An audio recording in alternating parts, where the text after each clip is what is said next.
that is Stephen interviewing John and Graham. I was swapping the camera, so we may have gone all over the place. Let's just have a little check. Oh, that's not bad. So I'll have to keep quite quiet. But we're on top of lovely seat. So again, we're looking at this for confirmation of Marilyn status or demotion to the Sub-Marilyn ranks. And we've been joined by Leon, who's at the camera, ZD1, I believe it is. Very smart. And here's Stephen, who's at the microphone. And he's been pottering around interviewing us during the day. And he's with John and Graham at the moment. So we've been up here for about 20 minutes or so. And there's the seat on top of the somewhat a lovely seat just in the background. And we've prodded around trying to work out the very highest point. And where the GPS is set up here, we thought we found a point about 5 centimetres higher on a big slab of rock, but with further investigation we could actually move it. So again, pretty solid ground where the GPS is positioned. So I'll just go in now and I'll be quiet and do a little bit of filming of them filming.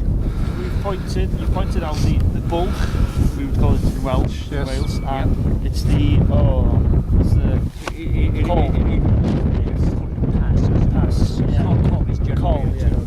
the pass or the bull valley or whatever, but that's the point now. Just for people like John was saying there, you got the tripod, a few stones holding the tripod down, you got, as you say, yeah, around 6 for the same height as me, 2 metre pole, yeah. Pole there, and similar, something like a saucer really. That's the antenna. That's picking up the signals from the satellite. That's the technical. Not the saucer. Technically not the saucer. If there's a saucer, I would put a cup there, get a cup of tea because it's quite cold and been out. Then there's a cable coming out of the backside of the antenna, right down the pole into like a battery pack, I think so. Yeah. And then a cable from the battery pack up to, it looks like a massive, it's one of those machines you pay at the till at the petrol station with the card machine, pin card. Well, it performs a similar purpose, you're quite it right. Does, yeah, all it's doing is letting you feed instructions into the little computer that's in the rucksack, and it's feeding information out and onto the display so that you can see what it's doing. So if you look at the display here, it's telling us that data for 4 minutes and 59 seconds. Right. So data's coming out telling you what it's doing, and data's going in from the antenna, or commands can be fed in from the control units. Looking for the people at home now, looking out on it says antenna height. Yeah. It says 2,000 metres. Is that 2 metres? Sorry, yeah. Is that 2 metres? So okay. What that is telling you is that we have fed into the machine and told it that it is on a 2 metre pole. Fine, right. Okay. So the machine says, right, I know it's on a 2 metre pole, so I will measure the height, and it will tell me that it's perhaps 672 metres, or whatever. I must take 2 metres off that to get the correct height, which is the ground. So they subtract 2 metres off the value that it actually reads. So at the end of the session now, the chip and pin calculator comes up with 7 metres. Then you minus the 2 metres. It goes down. No, it's done it already. It does that for you. So I mean, you can see at the moment it's saying that there's a value of height of 673.45 metres. That's 1.5 metres below. But it doesn't mean anything, Steve, because I thought we were going to have an exclusive now. Sorry. This machine is measuring height probably to plus or minus 4 or 5 metres. Right. Okay. Like you said earlier. Yeah. But when we get home, we can dial into the Ordnance Survey website and download correction data, because sitting on a station somewhere remote from us, but not too far away, there will be an Ordnance Survey ground station which has got something like this sitting on it all the time collecting data, and it will be recording it will be recording heights, whatever height it's at, and that height will be varying in much the same way as this one will be varying, and it will be dependent upon how the signal has been scattered by the atmosphere as it comes through the atmosphere. Okay. Now, the base station, the Ordnance Survey has been millions of times, so they know its height very, very precisely indeed. And so what the machine is doing is, on base station, is constantly measuring what the GPS is saying the base station height is, and then it's comparing that with the height that it knows it's actually at, and the difference is the correction factor, which then goes into a file which we can download. And so at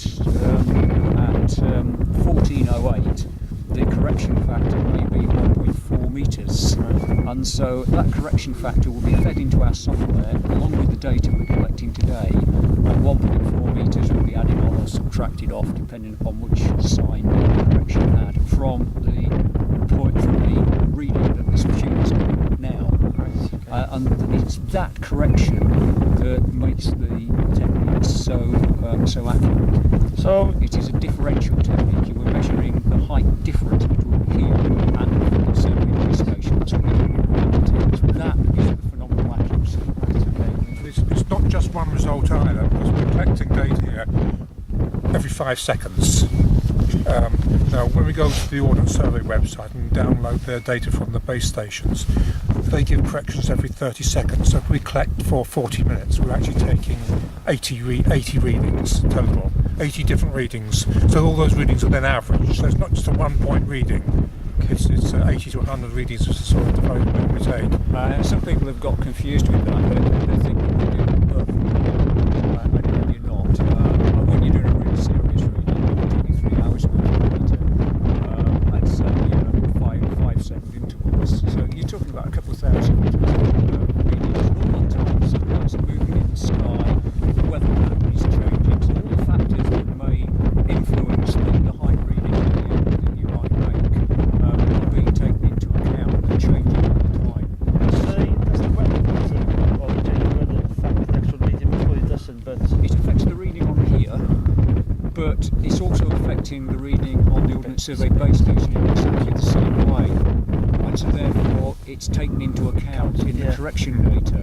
So there would be trouble if it was affecting you here and not affecting the base station. Absolutely. That's why you choose a base station that's quite near. Yeah. I mean, normally when you process, you would take the 5 nearest base stations to where we are doing the survey, and they would be anything from 5 kilometres maybe to about 80 kilometres distant from here. You don't really want to go much more than about 80 kilometres. The further the base station is, the more data you have to collect to get accurate data. So 5 nearest is the normal process for this. Do you need to, because you're talking about the OS base station now, which is not far off from here much probably, so they are scattered everywhere. There's over 120 already. Are they manned or randomly distributed? Automatically? The equipment is running automatically, feeding that data into a central station that is then putting it onto the website. Do you need, because we are here now on top of Lovely Seat Mountain / hill, do we need the OK and the authority, the confirmation from OS to be yes, you can go up there to calculate, or they just let you go? The data that you can get is called the Rhinex correction data. That's the term for it. You just go onto the Ordnance Survey website, the commercial part of it, and the data is there. You put in the grid reference from where you are and say, please give me the data from 12 o'clock to 2 o'clock, 24th of April, or whatever it is, for that particular point. 5 nearest base stations, please. And then the files come across automatically when you push the go button. You download them into your own software, and then you work with it. That data is freely available to anybody who is a surveyor. But have you informed OS today that you're coming here, or no? I don't need to do that. No. Brilliant. So we've just gone. I think we've gone around 10 minutes into the session, are we? No. Let's have a look. Let's get off that screen. It takes a few minutes to think. Right, so we're almost up to 10 minutes now, so I have to sneak away and turn the equipment off. So that was quite interesting, wasn't it? So I'll close off for now on the summit of Lovely Seat. So the results for Lovely Seat. Now, Lovely Seat is currently in Alan Dawson's list of Marilyns with a drop of about 150 metres, so it's a very marginal Marilyn. Our results for surveying the Col, we come up with a height of 525.67 metres, and the height for the summit 674.73 metres. So the difference between those two numbers gives a drop of 149.06 metres, clearly not making the 150 metres. Therefore, Lovely Seat is deleted from the Marilyn list and becomes a Sub-Marilyn.